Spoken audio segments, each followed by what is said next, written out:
अगर भगवान की शरण में नहीं होगे, भजन नहीं करोगे, तो आपके ऊपर बहुत से ऋण है, दुर्गति हो जाएगी।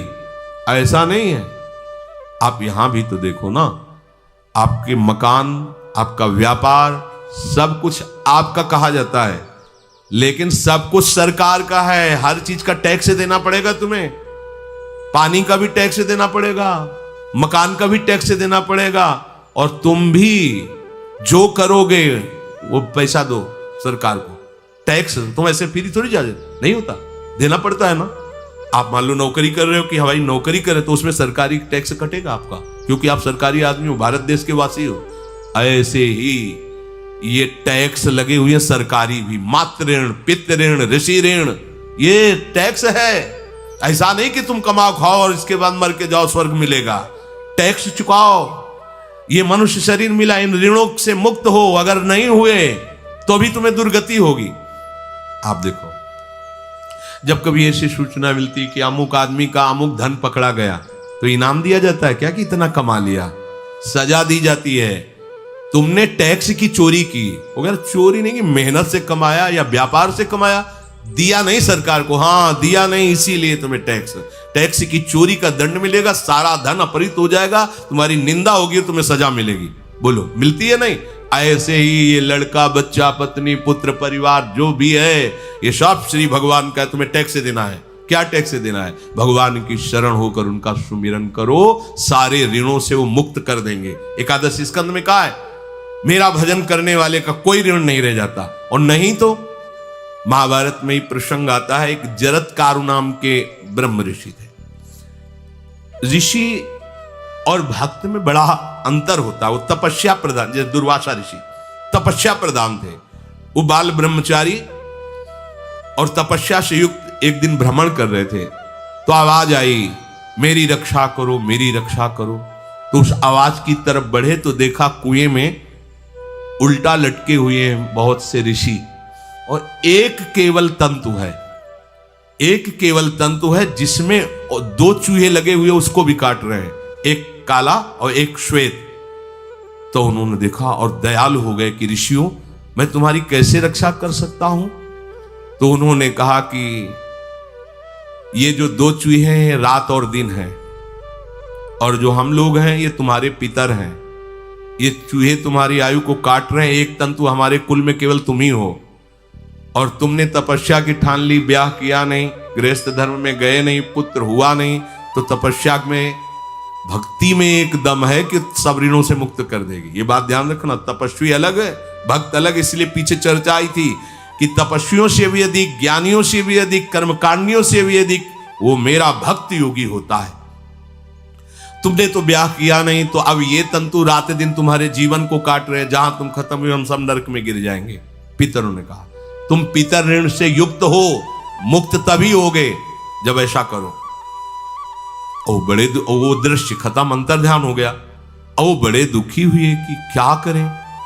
तो उन्होंने मन में निश्चय किया कि ब्याह तो करूंगा पितरों के उद्धार के लिए। इतने बड़े तपस्वी हैं जरत्कारु जी, बड़ी महिमा है, लेकिन बात यहां फंस गई, पितृ। उन्होंने मन में निश्चय किया कि कोई आके अपनी कन्या दे दे और उसका भी नाम जरत्कारु हो। मैं बिल्कुल भरण पोषण नहीं करूंगा, और कभी हमसे कोई प्रश्न ना करे। ऐसी अगर कोई कन्या देगा तो मैं स्वीकार कर लूंगा। अब ऐसे ना नगर जाना है, ना किसी से बात करनी, तो वृक्षों से कहते, अपने पितरों के उद्धार के लिए मैं चाहता हूं कि कोई पाणी ग्रहण संस्कार करा दे, कोई हमारे नाम की कन्या को दे दे, और ऐसा ऐसा व्रत है। ऐसा ही बोल रहे थे, वासुकी नाग उपस्थित हो गए, और उनकी बहन का भी नाम जरत्कारु था। उन्होंने कहा, सुनिए महाराज, मैं नागराज वासुकी हूं, सब देव रूप में, कोई ऐसे नहीं सांप वैसे बने, देव रूप, और सुंदर कन्या जरत्कारु। बोले, ये कन्या मैं आपको समर्पित करता हूं, हमारा सौभाग्य होगा आप जैसा महर्षि हमारी बहन का पति बने। इसका भी नाम जरत्कारु है, और आपकी जो इच्छा है कि मैं भरण पोषण नहीं करूंगा, तो मेरे पास संपूर्ण वैभव है, आप भी पधारिए, मैं आपका भी भरण पोषण करूंगा, अपनी बहन का भी। तीसरी बात, मेरी बहन इतनी शास्त्र सम्मत आराधना से युक्त है कि वो कभी आपसे प्रश्न ही नहीं करेगी, तो उनका स्वीकार है। प्रसन्न हुए, चले गए। काफी समय तक उनके महल में रहे। एक दिन जरत्कारु अपनी जरत्कारु पत्नी की गोद में सर रख कर ऐसे लेटे हुए थे, सो गए। और शास्त्रज्ञ थी, संध्या का काल था। संध्या काल में निषेध है मैथुन करना, भोजन करना और स्वाध्याय करना। ये सब संध्या काल में बस भगवत स्मरण परायण लोकवत। लेकिन हमारे यहाँ महारानी जी की संध्या आरती और संध्या भोग लगने के बाद ये इसीलिए वृंदावन धाम इसका कहीं भी ये वेदान्नपि संन्यस्त, वेदों से भी ऊपर उठी हुई रसमयी रसोपासना है। प्रियालाल की महल है। ये जगत सिद्धांत नहीं है, ये जगदीश का भी सिद्धांत नहीं है, ये प्रेम सिद्धांत है। वृंदावन नित्य विहार रस है, इसलिए इसको बीच में बता देते हैं कहेंगे दूसरे को तो। और यहाँ शाम के तो भोग ही लगता है, गान बजान होता है, बकाया सिद्धांत है।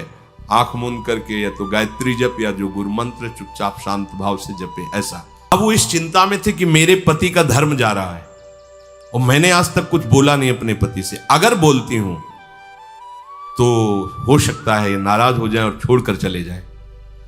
अगर मुझे छोड़ देते हैं और इनका धर्म बचता है तो ये ठीक बात रहेगी। कितनी विवेकवान है। अगर ये सोते रह गए और सूर्य अस्ताचल को चले गए तो इनका धर्म लोप हो जाएगा। ये मैं होने नहीं दूंगी, अपने पति का धर्म लोप नहीं होने दूंगी। और वो उस समय भी केवल एक लंगोटी लगा के रहते थे, अस्थि मात्र हो रहे शरीर। वहां भी ऐसा नहीं कि दूल्हा बन करके सज, नहीं, वैसे ही केवल पितरों की तृप्ति के लिए उन्होंने बात स्वीकार की थी।